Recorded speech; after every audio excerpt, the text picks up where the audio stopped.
আজকে তৈরি হবে কাঁঠালের আঠির ডাল। তোমরা এই ডালকে আগে কখনো খেয়েছো? আমি তো প্রথম এই কাঁঠালের আঠির ডাল। তো প্রথমে বলেছে প্রেসার কুকারে অনেকগুলো সিটি মারতে, তারপর মশলাপাতি করব। তো এইবার বানিয়ে নেব মশলা। মশলার জন্য আছে আদা, শুকনো লঙ্কা, কাঁচা লঙ্কা, টমেটো, জিরে, ধনে। সব কটা এবার সুন্দর করে পেস্ট করে নেব। কাঁঠালের দানা সিদ্ধ করে এবার ম্যাশ করা হচ্ছে। সুন্দর করে ম্যাশ করতে হবে এটা। চাইলে মিক্সিতেও দিয়ে নিতে পারো। সর্ষের তেল পড়ে গেল কড়াইতে। তেজপাতা, শুকনো লঙ্কা আর দেবো জিরে। আমি এখানে আমাদের কাঁঠালের দানাটাকে ম্যাশ করে রেখেছি, পেস্ট করে নিয়েছে।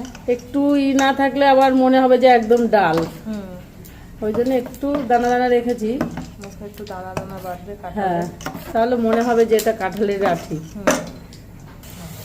আদা, জিরে, শুকনো লঙ্কা, হলুদ গুঁড়ো, লবণ, এটাকে আমি ভালো করে কষিয়ে নিই। বাটি দিয়ে একটু জল, এর জন্য দেবো একটু চিনি। এবার আমি মশলাটাকে ভালো করে কষিয়ে নিই। ফোড়নে দিয়ে দিচ্ছে সেই কাঁঠালের আঠি। ডাল যেভাবে ফোড়নে দেয় সেরকমই ব্যাপারটা। কেউ যদি মাছের মাথা দিয়ে খেতে চায় সেটাও হবে, সেটাও খেতে পারে, টেস্টি লাগবে।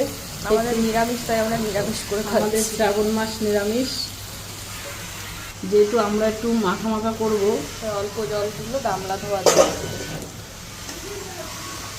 এটা দেখে বোঝার উপায় নেই যে এটা কাঁঠালের দানার ডাল।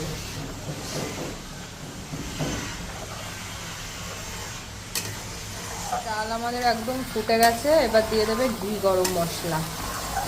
এটা দিয়ে দাও ঘিটা। এবার দেবো ঘি। এই যে ঘি,